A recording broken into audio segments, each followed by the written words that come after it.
श्वेत बसन मां शारदे बीड़ा लेकर हाथ ज्ञान लड़ाई में मेरा देना मैया साथ। उपस्थित हमारे समस्त श्रोतागण, आज हम अजय कैसेट के माध्यम से जो हमारे बड़े भैया मानवर राजेश शास्त्री जी के कुछ प्रश्न थे, उनके मैं ये सवालों के जवाब देने का एकमात्र प्रयास कर रहा हूं। शायद आप सभी लोगों को प्रिय लगें, तो आओ देखें। अरे सुनो भ्रात दे ध्यान सभी मेरी, और जनता करे पुकार, और अब हम उत्तर लेकर आए, और कहीं मनीष कुमार सुनो सब बहना भाई, ज्ञान की छिड़ी लड़ाई, सुनो सब बहना भाई, ज्ञान की छिड़ी लड़ाई।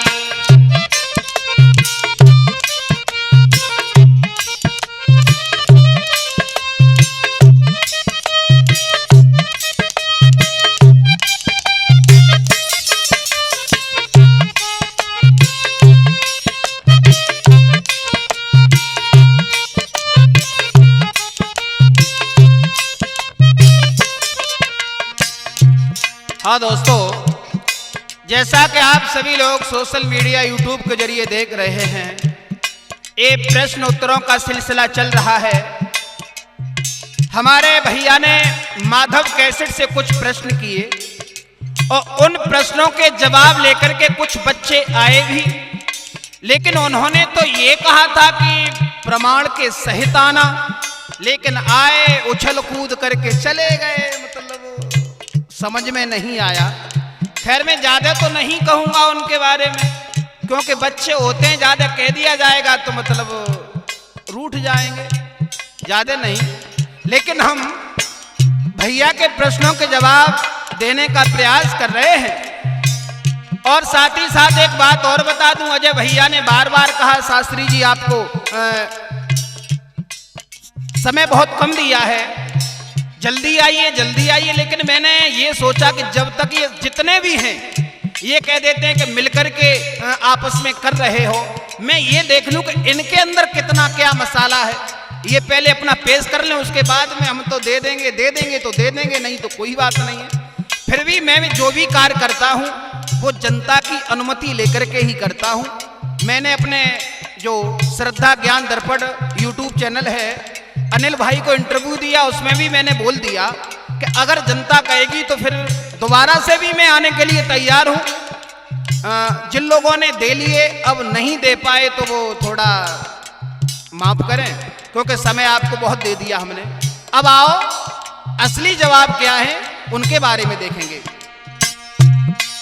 अरे सुनो भ्रात दे ध्यान सभी मेरी, जनता करे पुकार, अरे अब हम उत्तर लेकर आए, कहीं मनीष कुमार सुनो सब बहना भाई, ज्ञान की छिड़ी लड़ाई।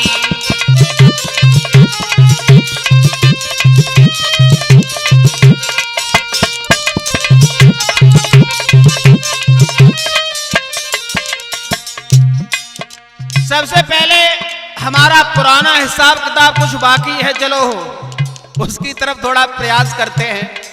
कुछ लोग ये कह रहे थे कि हम तो केवल जवाब देते हैं, प्रश्न नहीं करेंगे, लेकिन उन्हें जवाब देना आता ही नहीं है। आएगा कहां से? टू का टेबल भी नहीं आता। वो ये पूछ रहे कि टेबल होता किसमें है? ये टेबल होता है साइंस में, विज्ञान में होता, पढ़ लेना। तुम्हें इतनी अक्ल नहीं है, छाती ठोक ठोक करके ये कह मंच लगा लो। सबसे बड़ा मंच यूट्यूब है, ये मतलब देश में ही नहीं बल्कि विदेशों में भी देखा जाता है। इससे बड़ा कोई मंच नहीं हो सकता। पहले बेटा तुम तिमाही के इंतजाम दे लो, उसके बाद में छमाई की परीक्षा देना, उसके बाद में सालाना की बाद में आएगी, सबसे पहले सालाना की। वाह, मान गए भैया। एक हमारा प्रश्न था, सीता के स्वयंवर को सबसे अधिक नेत्रों से किसने देखा था? बोले लक्ष्मण जी ने देखा था। अरे तुम्हें इतना, अब मैं क्या कहूं इन लोगों के लिए। यही नहीं मालूम कि तुम पिछले जन्म में राजा थे, इस जन्म में भिखारी हो, तो क्या तुमसे राजा कहा जाएगा? उनके लक्ष्मण के पूर्व जन्म में लक्ष्मण शेषनाग थे और तब उनके 1000 फंते तो 2000 नेत्र हो गए। लेकिन मैं आपको अति संक्षेप में बता दूं, जो हमारे राजेश भैया बुढ़र्रा वाले हैं, तभी तो हम उनके जवाब देते हैं, वो हल्की पूरी चीज नहीं है। जवाब बिल्कुल सटीक दिया भैया तुमने। बिल्कुल सत्य बात यही है कि इंद्र ने सबसे अधिक नेत्रों से उस स्वयंवर को देखा था। ऐसे ही नहीं, मतलब जनता चाहती हम लोगों को, सारी सारी रात निकल जाती है ढूंढने में। तुम तो कह के चले गए। कुछ एक आए थे, पता नहीं, वो कह रहे थे ऐसा कोई गायक नहीं है हमें जानता ना हो। उन्होंने कह दिया जो प्रश्न सवाल जवाब करता है कुत्ता और कमीना है। लेकिन उन मंद बुद्धि बालकों से मैं तो केवल एक ही बात कहना चाहूंगा, क्या शिवजी और पार्वती के बीच में जो संवाद हुआ था, क्या रूपेंद्र उन्होंने भी सवाल जवाब किए थे? क्या वो भी कुत्ता कमीना थे? अर्जुन के बीच में और कृष्ण के बीच में संवाद हुआ, क्या वो भी कुत्ता कमीना थे? ये कहना क्या चाहते हैं, सिद्ध क्या करना चाहते हैं? अरे अभी सुधर जाओ बेटा, तुम बच्चे हो, चलो बड़ों का तो काम होता है माफ करना, हमने आपको क्षमा कर दिया, कोई बात नहीं। आओ, पहला प्रश्न ये था भैया का कि द्वापर को आना था, लेकिन त्रेता कैसे आ गया? और एक बात और है, जो हमारे जवाबी कंपटीशन वाले हैं वो भी प्रश्नोत्तर करते हैं, क्या वो भी कुत्ता कमीना है? एक कोई पता नहीं क्या शास्त्री जी हैं, उनका हम नाम तो नहीं जानते हैं, अक्सर हमने उन्हें देखा है, मतलब एक बैरुपिया के साथ में गाते हुए। वो ये कह रहे थे यादव शेर अकेलो ही काफी है। जब यादव शेर अकेलो काफी है तो तुम्हारे संग ठाड़ो वो का गधा है फिर है? हमें जय समझ में नहीं आता, कहनो का चाहते हो तुम लोग? अगर तुम ही शेर अकेले काफी हो तो संगवाई जो ठाड़ हैं जगह गधा हैं। खैर छोड़ो, कोई बात नहीं, हमने तो क्षमा करने की हमारी आदत है। आओ राजेश भैया आप ध्यान दो, इन बच्चों की बातों में छोड़ो, आओ देखें। अरे आना था युग द्वापर और कैसे त्रेता आया,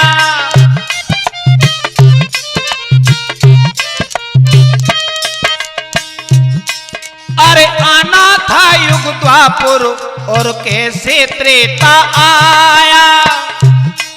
अरे सुनो ध्यान दे बात हमारी जो ग्रंथों में पाया,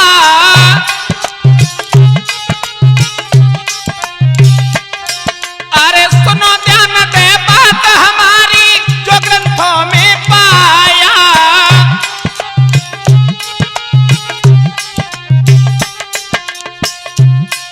अरे गौतम ऋषि की नारी अहिल्या, अरे गौतम ऋषि की नारी अहिल्या, हूर परी सुकुमार सुनो सब बहना भाई, ज्ञान की छिड़ी लड़ाई।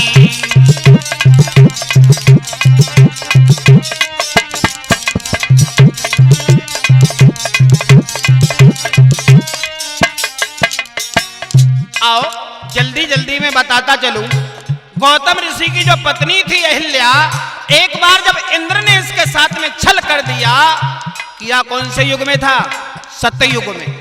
जब छल कर दिया तो उसी समय गौतम ऋषि ने अपनी पत्नी अहिल्या को श्राप दे दिया और पाषाण बना दिया। ये पत्थर का पर्यायवाची है, बच्चे को समझने में नादानी कर देते हैं, इसलिए बता रहा हूं। आप जनता के लोग, आप बहुत समझदार हैं, आप मेरे लिए भगवान योग्य हैं।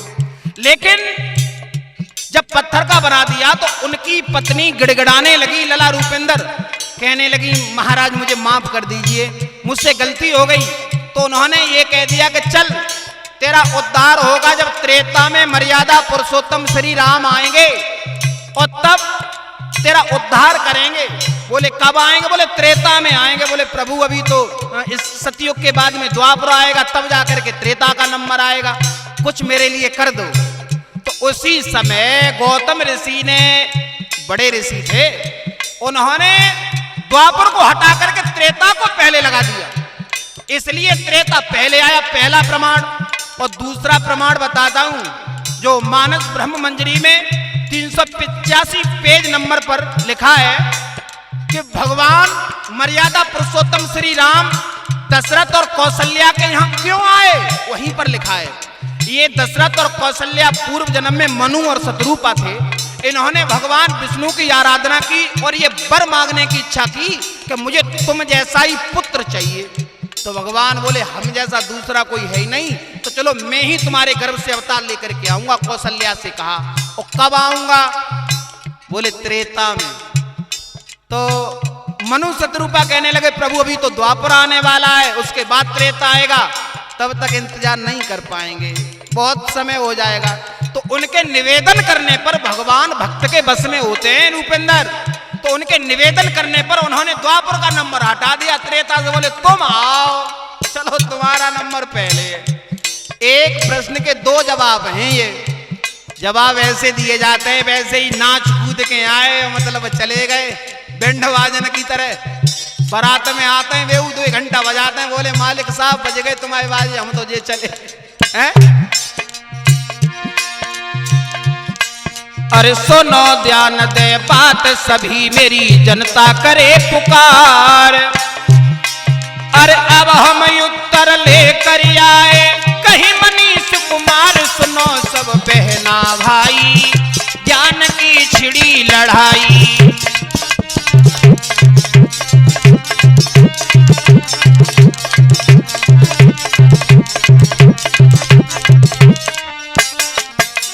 और गौरव शास्त्री जी थोड़ा ध्यान देना, दूसरा प्रश्न ये था भैया का कि रंबा जो थी ये किसकी रानी थी? हैं? देखो वैसे प्रश्न में ही उत्तर छपा हुआ होता है। भैया ने कहा हमारे स्वर सम्राट स्वर्गीय ब्रजेश कुमार शास्त्री जी, जो हम सबको इतनी सरल भाषा में भागवत कहने का अवसर प्रदान करके चले गए, उन्होंने एक लाइन गाई थी रूपेंद्र, चली है श्रृंगार सजाए सो रंबा रानी। आखिर रंबा को रानी क्यों कहा गया? रंबा किसी की रानी नहीं थी, रानी में और पत्नी में बहुत अंतर है। कुछ विद्वान ये कह रहे थे कि ये पत्नी का पर्यायवाची है। कवि हैं वो। धन्यवाद आपको और आपके गुरु को। कभी गूगल चलाते होगे तो खोज के भी देख लिया करो। हाँ, तो अब देखो रानी क्यों कहा गया रंबा को? रंबा किसी संत महात्मा के पास में एक समय के लिए जाती थी और उसकी तपस्या को भंग करना उसका काम था, जो समुद्र मंथन हुआ था श्रीमद् भागवत कथा में ये है। और जब मंथन हुआ था, एक बात और बता दूं, अमृत का कलश निकला था, उसे धन्वंतरी लेकर के प्रकट हुए थे। जो दीपावली से पहले जो धनतेरस मनाई जाती है, क्यों मनाई जाती है? इसीलिए मनाई जाती है कि इसी दिन गुरु धन्वंतरी उस अमृत को कलश को लेकर के प्रकट हुए थे समुद्र से। अगर इन्होंने पढ़ा होगा तो उसके ऊपर नीचे की बातें बता करके चलेंगे। अब काऊ तो फोन करके पूछ ले, बताए दई, उनने यस और नो में जवाब दे दो, उतना ही मतलब कहे गए और चले गए। अगर तुम्हारे पास तुमने पढ़ा है तो उस कहानी के आगे पीछे की भी कुछ बातें बता करके जाएं, तब हम जानेंगे कि तुमने अध्ययन किया है, पढ़ा है। और पुस्तकों को ला करके पृष्ठ संख्या बताएं और उसके बाद में बताएं। और आओ देखें इसे रानी क्यों कहा गया। आहा,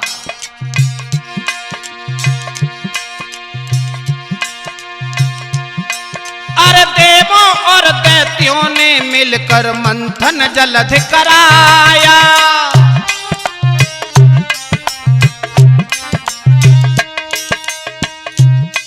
एक बात और है, जलद किससे कहते हैं? यही भी समुद्र का पर्यायवाची है। थोड़ा सरल करके बताता चलूं, कुछ लोग हैं अबोध हैं, आप लोग समझ रहे होंगे मैं किसकी तरफ इशारा करना चाह रहा हूं। हाँ, अरे देवों और दैत्यों ने मिलकर मंथन जल्दी कराया और 14 रत्न मिले सागर में रंभा को भी पाया।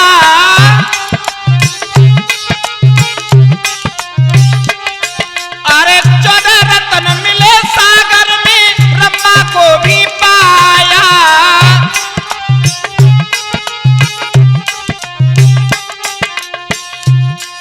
अरे थी वो रूप की रानी भैया, अरे थी वो रूप की रानी भैया रंभा राज दुलार। सुनो सब बहना भाई, ज्ञान की छिड़ी लड़ाई।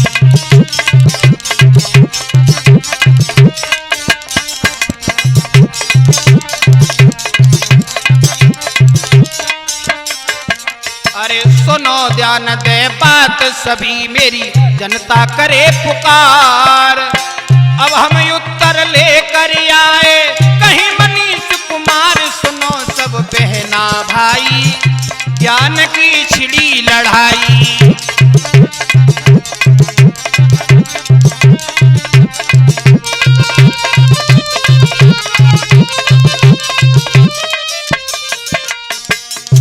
अब आप लोग समझ गए होंगे, आओ समझाएं। जो रंभा थी वो किसी की रानी नहीं थी। बहुत अच्छी बात है, नलकूबर की पत्नी थी, कुछ समय के लिए आई थी। लेकिन रानी क्यों कहा गया? रानी इसलिए कहा गया क्योंकि रंभा रूप की रानी थी, उसके समान कोई सुंदर नहीं था। हाँ, सब बातें लिखी ही नहीं होती, कुछ दिमाग का भी प्रयोग किया जाता है। और पढ़ाई केवल नौकरी के लिए ही नहीं की जाती, क्योंकि दिमाग को तेज करने के लिए की जाती है? लेकिन अरे सुनो ध्यान दे बात सभी मेरी जनता करे पुकार। अरे अब हम उत्तर लेकर आए कहीं मनीष कुमार। सुनो सब बहना भाई, ज्ञान की छिड़ी लड़ाई।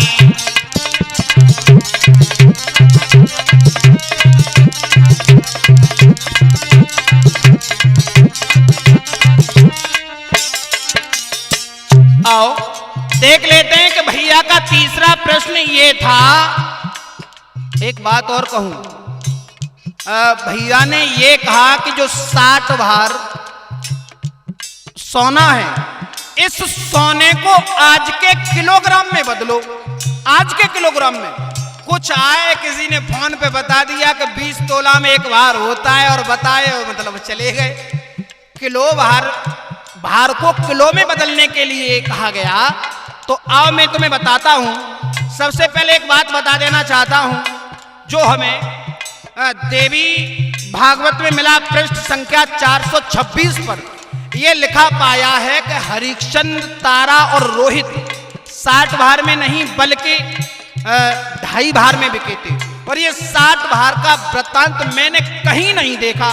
अगर किसी भाई ने देखा हो तो कृपा करके बता दें, क्योंकि हम तो पहले ही कह चुके हैं यहाँ पे जीतते हैं, यहाँ पे सीखते हैं, आपसे कुछ चीज मिल जाएगी। लेकिन 60 भार का मुझे कहीं वृत्तांत नहीं मिला। लेकिन उनका प्रश्न ये नहीं था, प्रश्न ये था कि 60 भार को किलो में बदलो। अब आओ हम बताते हैं तुम्हें। देखो, वैसे 12.5 ग्राम का एक तोला हुआ करता था, लेकिन आज की डेट में पूछा है तो आज की डेट में गौरव शास्त्री जी 10 ग्राम का एक तोला होता है, जिसे तुला कहते हैं। लेकिन हमारे यहाँ तद्भव और तत्सम शब्दों का प्रयोग किया जाता है, शुद्ध और अशुद्ध। जैसे कि ज्यादातर कह देते हैं कि पसारी की दुकान, पसारी की नहीं पंसारी की होती है वो। तो यहाँ पर तद्भव शब्द का प्रयोग किया गया है, तोला, वैसे तुला शब्द है। आपने बताया, बहुत अच्छी बात है, खोल करके बताया। भागवत में ये लिखा मिला है, लेकिन बहुत अच्छी बात है आपने ये बात बताई। लेकिन 20 तोला में जब एक भार हुआ, 20 तोला में जब एक भार हो गया, तो अब देखो एक तोले को 10 ग्राम से गुणा करो। जब 10 को 20 से किया जाएगा तो 200 ग्राम हो गया। जब 200 ग्राम को 60 से गुणा किया जाएगा तो 6 दूनी 12 यानी 12,000 ग्राम, और 1 किलो में 1,000 ग्राम होते हैं। तो इस तरीका से 12,000 ग्राम का 12 किलो बना। यदि किसी को समझ में ना आया हो तो हमारे व्हाट्सएप नंबर पे मतलब मैसेज करें, हम उनको अति सरल करके समझा देंगे, क्योंकि यहाँ समय बहुत कम होता है, ज्यादा लंबी वीडियो हो जाती है। कुछ लोग कहते हैं ज्यादा लंबी कर देते हो। आओ देखें,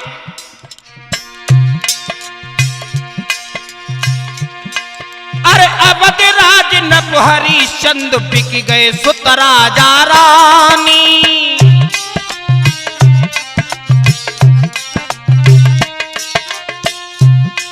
अरे अवध राज सुत हरिश्चंद्र बिक गए राजा और रानी। अरे भाई भार सोना पाकर संतुष्ट भय मुन ज्ञानी।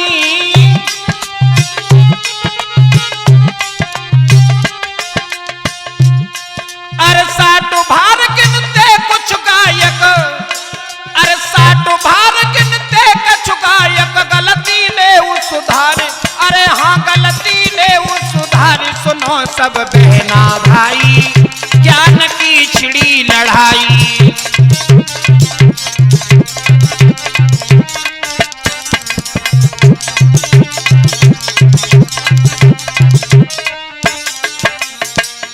हमारे कुछ विद्वान साथी 60 भार बताते हैं, उनसे हाथ जोड़ करके निवेदन है कृपया आप भी हमें बता दीजिए आपने ये 60 भार कहां पर देखा है। जो आप लोग जो बताते हैं तो हम भी थोड़ा उसी बात को कहने लगेंगे, लेकिन हमने तो 2.5 भार पढ़ा है वो बता रहे हैं। अब आओ, तीसरा प्रश्न ये था कि सहस्राबाहु अर्जुन, जो सहस्राबाहु अर्जुन था उसने कितने दिन तक राज्य किया था। अब थोड़ा ये पुस्तकें में लाद करके घर से यहां तक लाया हूं तो थोड़ा है नहीं भी दिखा लूं। देखो ये हमारा द्वितीय खंड है, और इस द्वितीय खंड में ये लिखा है पृष्ठ संख्या 64 पर। राजेश भैया ने एक बात कही थी कि मैंने छोटी सी एक गलती कर दी थी, और विपिन शास्त्री जी भी कह रहे थे कि 10,000 पुत्र नहीं थे, लेकिन बात सही है। ये भागवत में लिखा हुआ है 64 पृष्ठ पर कि जब उनकी बाहें कट गई किनकी, सहस्राबाहु की, तब उन्होंने पहाड़ की चोटी की तरह उसका ऊंचा सिर धड़ से अलग कर दिया। पिता के मर जाने पर उसके 10,000 पुत्र डरकर भाग गए। इसका मतलब है कि 10,000 पुत्र थे, और उन्होंने ये भी लिखा है इसमें। अच्छा एक बात और बताते हैं कि परशुराम ने, यहां यही लिखा है कि परशुराम ने सहस्राबाहु अर्जुन की बाहों को काट दिया था। सहस बाहु मतलब 10, उसकी 1000 भुजाएं थी, उन्हें परशुराम ने काटा। आखिर क्यों काटा, किसके श्राप से काटा? तो इसी श्रीमद् भागवत में लिखा है कि महात्मा आपव मुनि का एक आश्रम था, उस आश्रम को इस सहस्राबाहु ने जला दिया था। तो उस आपव मुनि ने श्राप दे दिया कि सहस्राबाहु ये तेरी जो भुजाएं हैं ना, इन भुजाओं को एक दिन परशुराम अपने फरसे से काटेंगे। दूसरी बात यह है, एक प्रश्न ये था कि कितने दिन राज्य किया। कुछ प्रयास किया हमारे विद्वान भाइयों ने, उन्होंने सही बताया कि 85,000 वर्षों तक राज्य किया। बात यह थी कि उनके पुत्रों के क्या नाम थे। अब देखो 9,995 पुत्रों को मार दिया, 5 पुत्र डर करके भाग गए धोखे से, गलती से, यानी उन्होंने परीक्षा लेने के हिसाब से कहा होगा राजेश भाई ने कि आखिर उनके 9 लड़कों के नाम गिनाओ। तो कछु आए, मतलब कछु को मिल गए, कछु को गांव में कहीं बताए गए। लेकिन श्रीमद् भागवत कथा में 5 ही पुत्रों के नाम आए। इसे क्या कहते हैं? महापुराण। ये पुराणों का भी पुराण है। इसमें सभी पुराणों का निचोड़ दिया गया, इससे बड़ा कोई प्रमाण कोई हो ही नहीं सकता। और मैं तुम्हें बताता हूं 5 पुत्रों के क्या नाम थे। ये 94 पेज नंबर पर, श्लोक नंबर 27 पर यह लिखा है, परशुराम जी की क्रोधाग्नि में भस्म हो गए और बच्चे, और जो बचे हुए थे 5, उनके नाम इस तरीका से हैं, जयध्वज, सूरसेन, वृषभ, मधु और उर्जित। ये नाम है। श्रीमद् भागवत कथा को ले आओ, अब काम चलने वाला नहीं है। तुम्हारा डिब्बा बहुत दिनों तक चला, जैसे आए मनवा तैसे अय्यो और उय्यो करके चले गए, लेकिन अब ये तुम्हारी नौटंकी बेरुपये वाली बंद, अब तो किताबें खुलेंगी। आओ देखें आगे। अब भैया का एक प्रश्न और था, पैर क्यों छुए जाते हैं?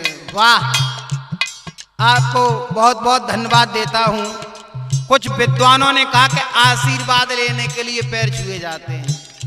वाह, आपका ये दिमाग आता कहां से, हमें तो यही नहीं पता। कहां से बोलते हैं ये लोग, कौन सा एंटीना है इसका कैच करता है। अब आओ देखें,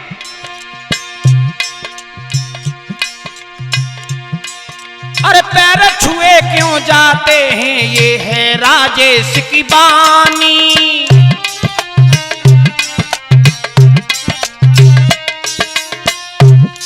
अरे पैर छुए क्यों जाते हैं, ये है राजेश की बानी।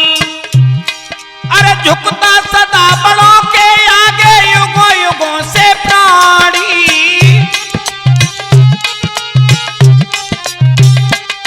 अरे झुकता सदा युगों युगों से बड़ों के आगे प्राणी।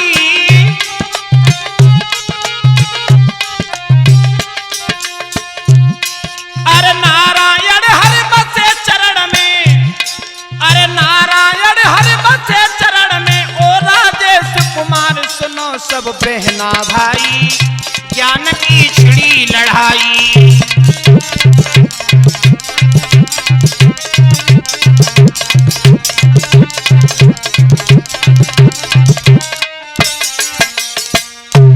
आओ बताएं, पैर क्यों छुए जाते? पहला तो पौराणिक हिसाब से हम बता रहे हैं तुम्हें कि चरणों में पैर नहीं छुए जाते, वो भी पैर का अंगूठा छुआ जाता है, और उस अंगूठे में भगवान विष्णु का वास है, और हाथों के नौहों में इंद्र का वास है। इंद्र सदैव भगवान के लिए झुकता है। पहला ये पौराणिक तुम्हें बता दिया। अब आओ देखें एक और प्रमाण। हम तो एक प्रश्न के 2-2 जवाब हैं। एक हमारे विद्वान साथी थे, वो उल उल के कह रहे थे कि समय आएगा तो 10,000 के नाम गिना देंगे। वाह, सलाम है तुम्हारी योग्यता को, तुम्हारी पढ़ाई लिखाई को। राष्ट्र की प्रवक्ता भी फेल इनके आगे। 10,000 लड़कों के नाम गिना देंगे। अगर जिस दिन तुम 10,000 लड़कों के नाम गिना दोगे ना, उसी दिन समझ जाओगे कि अब हम मनीष की बराबरी लायक हो गए। मैं भी समझ जाऊंगा कि तुम हमारी बराबरी लायक हो गए। उस दिन मैं तुम्हारे सामने चैलेंज करके तैयार हूं। 10,000 छोड़ो, 10,000 बहुत होते, 1,000 लड़कों के ही नाम बता देना तुम। तुम बता देना। और जहां से तुम बोलते हो ना बेटा, वहां से हमारे बच्चे भी नहीं बोलेंगे।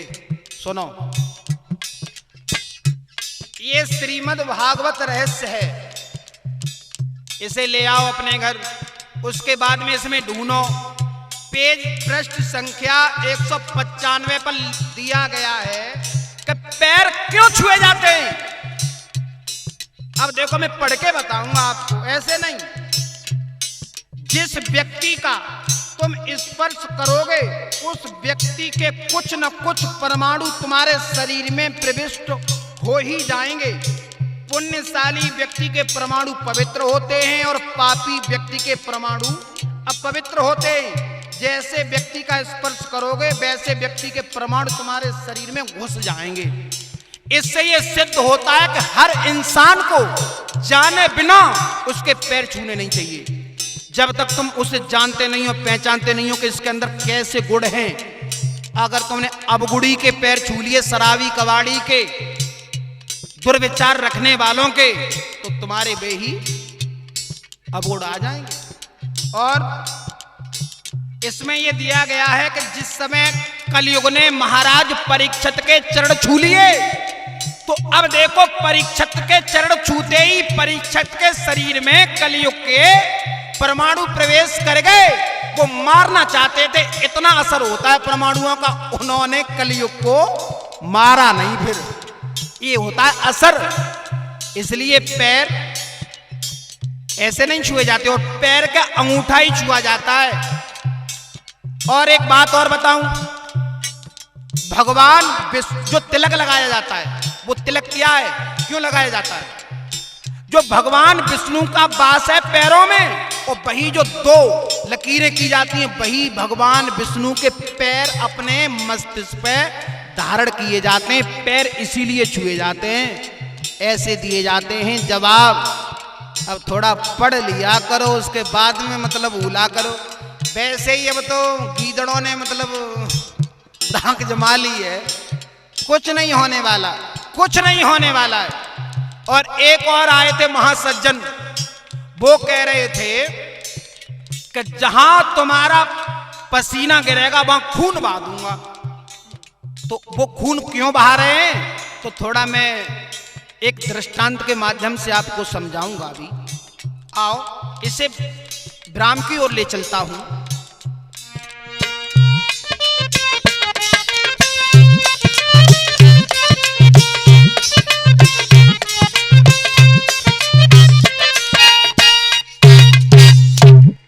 हाँ तो साथियों, आओ साथ ही साथ एक बात और बताएंगे। हमारे युद्ध कुल में ये सहस्राबाहु अर्जुन जो था, ये कोई मामूली राजा नहीं था। ये बताते हैं कि सहस्राबाहु अर्जुन के नाम को स्मरण जो लोग कर लेते हैं, उनका खोया हुआ धन वापस आ जाता है। इसीलिए तो कहते हैं मनीष मनीष रहेंगे बेटा, तुम ही रहोगे। कोई बात नहीं, चलो क्षमा चाहूंगा अगर मेरे शब्दों के द्वारा किसी को अगर हानि पहुंची हो तो। आओ देखें आगे, मैं आपको एक दृष्टांत बताने के लिए जा रहा हूं। कुछ लोग ये कह रहे हैं कि जहां पर तुम्हारा पसीना गिरेगा वहां खून बहा दूंगा। तो उनकी ऐसी बात है कि एक गांव था, रूपेंद्र ध्यान देना, तो एक गांव में 2-3 किसान आपस में इकट्ठे हो गए। तो उन किसानों में एक वार्तालाप होने लगा और बात ये हो गई कि एक किसान कह रहा था कि मेरे बैल अच्छे, दूसरा कह रहा था मेरे बैल अच्छे, तीसरा बोला हाँ तुम्हारे छोड़ो हमारे अच्छे। तो तीनों में आपस में जब वाद विवाद होने लगा तो वहीं एक मुखिया जी आ गए। तो मुखिया जी बोले मतलब क्यों झगड़ रहे हो? बोले हमारे बैल अच्छे, ये कह रहा है हमारे अच्छे। तीसरा बोला इनके नहीं है, मुखिया जी हमारे अच्छे। तो मुखिया जी ने ये फैसला सुनाया कि देखो जो गांव के पास में हमारा 5 बीघा खेत है, इसमें फसल खड़ी है, आप ऐसा करो अपने तीनों किसान अपने अपने बैल इस खेत में छोड़ो, और जिस किसान के बैल इस खेत में मुंह मार देंगे बाई के अच्छे ना हो, जाके ना मारेंगे बाई के अच्छे। तो हुआ क्या गौरव शास्त्री जी, मतलब पहले किसान बोलो भैया हमारे तो घुसत मार दिए मो, दूसरों बोलो हमारे घुसत नहीं मारे तो निकट पे तो मार दिए, तीसरे ने जगह क्या हाँ तभी तो हम कहते हमारे अच्छे हमें पूछो। बोले तुम बता, बोले हमारे बैल कब नहीं मारेंगे। तो बोले ठीक है, कल की रही। तो अब गांव के सब लोग आकर के खेत के चारों तरफ वो दृश्य देखने के लिए खड़े हो गए। अब बैल का जो मालिक था बान किसान ने दोनों हाथ जोड़े उन बैलन के, जा कही ऐसो करियो हमने तुम्हारी बचपन से लेके अब तक सेवा करी, तुम बछड़ा आते तब तक पाले, ऐसो करियो हमारी इज्जत दाए पे लगी है और तुम जा फसल में मोह मारियो मती। अब इतनी बात कह के किसान तो चलो गो शास्त्री जी, लेकिन एक बैल ने दूसरे बैल तक ये सुनतो है कि ना खाइबे में लगो है। बोले का है कहो, कहें का दे के आज तो मालिक की इज्जत दाए पे लगी है। ओ भैया हम तो जब फसल में मोह मारे ना ही चौके, हम तो खानदानी है। दूसरों बोलो तुम खानदानी बने रहो, हमारा तो 2 गला है भैया। और हमारा तो मतलब खानदानों ही ऐसा है चाहे कोई कितनी ना ही करे हम मानता ना है। हम कछनाएं करें तो एक मुंह जरूर मारे हो। उन्हें की रुक जा दे का जो मालिक की इज्जत दाए पे लगी है मत मार। बोले ना मारेंगे जरूर। तो बात खानदानी जो बैल हो तो बाने जकई एक बात बताओ, तुम घुसतई मुंह मारे हो कि निकट मारे हो? तो बात दोगला बैल ने जकई के जब तुम निर्णय कर दो हम घुसत मार लिए या फिर निकट मार ली। बोले ऐसा करिए तू निकरे तब मान लिए मुंह। बोले ठीक है। अब हुआ क्या, जैसे ही बैल छोड़े गए तो बैल 5 बीघा में पूरे में घूमे, बिल्कुल मतलब मुंह नहीं मारा। जैसे ही बैल जब निकलने के लिए चला तो दोगला ने पानी वाले बैल तो जकई के अब कह दो अब माल ले बाने। जैसे ही जकई का माल ले ज्यादा ना 2 हाथ मेड़ रह गई यति बाने। जैसे ही सींगने की टुल दई 10 हाथ दूर गिरे जाएगी। हाँ, तो जो दोगला हुआ करते हैं कहने का मतलब ये है हमारा वो अपना असर नहीं दिखाते, असर छुपाते नहीं है। हाँ, जितने भी हैं इस प्रवृत्ति के, अभी तो एक ही आया है, जिस प्रवृत्ति के जितने हैं जब भूमंडल पे उतने सब आए के जाई झुंड में मिलेंगे। क्योंकि हमारे बाबा एक बात कहो करता थे कि सरपन के सर पर रिश्तेदार होते हैं और मतलब मेढुकन के मेढुका रिश्तेदार होते हैं। तो हम जब सोचते कि सरपन के सर पर रिश्तेदार इन्हें कछु शादी संबंध होता है का? बोले ना लला जैसे में तैसो तो पे आप मिल जाते हैं। और मैं आपको अति संक्षेप में ये कह देना चाहता हूं, मेरा कहने का जो सार तत्व है वो ये है कि पानी में पानी मिले, मिले कीच में कीच, और अच्छे में अच्छो मिले और मिले नीच में नीच। इन्हीं शब्दों के साथ में अब हम भी कुछ पूछ लेते हैं। आओ। अरे जय बोलो विपन बिहारी की रे जय बोलो।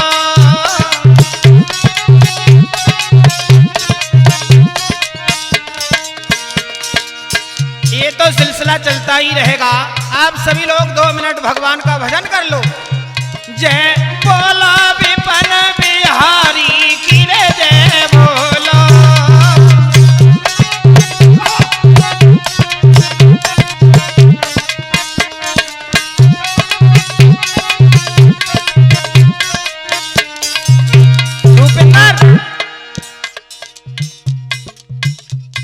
कुछ विद्वानों ने एक प्रश्न किया था, आखिर जब कुंती के पास में सूर्यदेव आए थे, वो तो ये कह रहे थे सूरज, खैर छोड़ो, जब सूर्यदेव आए थे तो उनकी अग्नि कहां चली गई? इन शब्दों को पहले विपिन शास्त्री नखलऊ वाले हैं, मैं उनको बहुत बहुत धन्यवाद देता हूं, उनके उज्जवल भविष्य की कामना करता हूं। ऐसे ही बढ़ते रहे। पहले उन्होंने कुछ अपशब्द हमारे बारे में कहे लेकिन वो अपनी जगह पे आ गए। हमारा तो एक काम ही है अच्छो बिगड़े हुओं को हमने सुधारा है। चलो तुम अपनी जगह पे आ गए, आपको बहुत बहुत धन्यवाद। मेरे हृदय की अनंत गहराइयों को आपको आशीर्वाद देता हूं। उन्होंने बताया क्योंकि उस समय सूर्यदेव ने 2 रूप बनाए थे। एक रूप से तो संसार को प्रकाशित करते रहे और एक रूप से कुंती के पास में आए। वो तो ये कह रहे विषय वासना करी, अरे पढ़ लिया होता कुछ, अब बनते तो तुम उनके शिष्य हो। अब मैं कहना नहीं चाहूंगा, ये शिष्य विष्य कुछ नहीं है, ये तो जबरदस्ती इनके।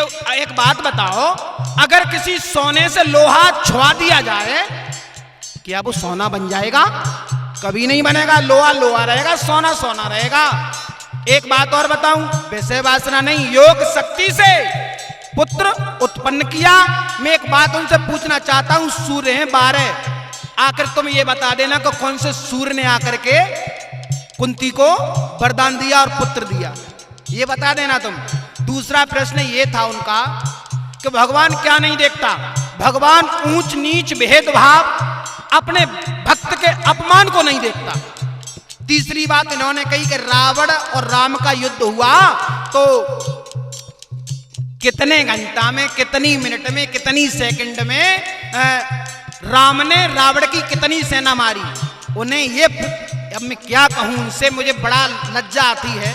गोस्वामी तुलसीदास इतने बड़े विद्वान थे, उन्होंने तक नहीं बता पाया मध्य दिवस अत शीतन घामा पावन काल लोक विश्रामा। जब अगर उस समय घड़ी होती तो गोस्वामी तुलसीदास कह देते कि 12:03 पे राम पैदा हुए। अब मेरी यही समझ में नहीं आ रहा, जब घड़ी का टाइम ही नहीं था, सूर्य निकलते थे और सूर्य अस्त होते थे, तब तक युद्ध होता था। अब थोड़ा प्रश्न करने का थोड़ा होश सीख लो, उसके बाद में प्रश्न करो। कुछ कह देते मैं प्रश्न नहीं करूंगा, तुम्हें प्रश्न करने की अकल है जो करोगे तुम? है प्रश्न कैसे किए जाते हैं? अब सुनो, हमारा पहला प्रश्न ये है, पहला प्रश्न मेरा ये है कि 49 पवन थे, 49 पवन, और जो पवन पुत्र हनुमान कहे जाते हैं, तो 49 पवनों में से कौन से पवन के हनुमान थे? उन पवन का नाम बता देना। राजेश भैया आप नहीं लेके आओगे, पहले ये लेके आएंगे उसके बाद।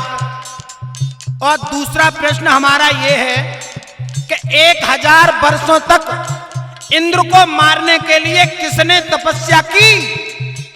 और इंद्र को जब ये बात मालूम पड़ गई कि ये तपस्या हो रही है मेरे लिए, तो इंद्र ने जाकर के जो उसका वध करेगा उसको ही नष्ट कर दिया, मार दिया।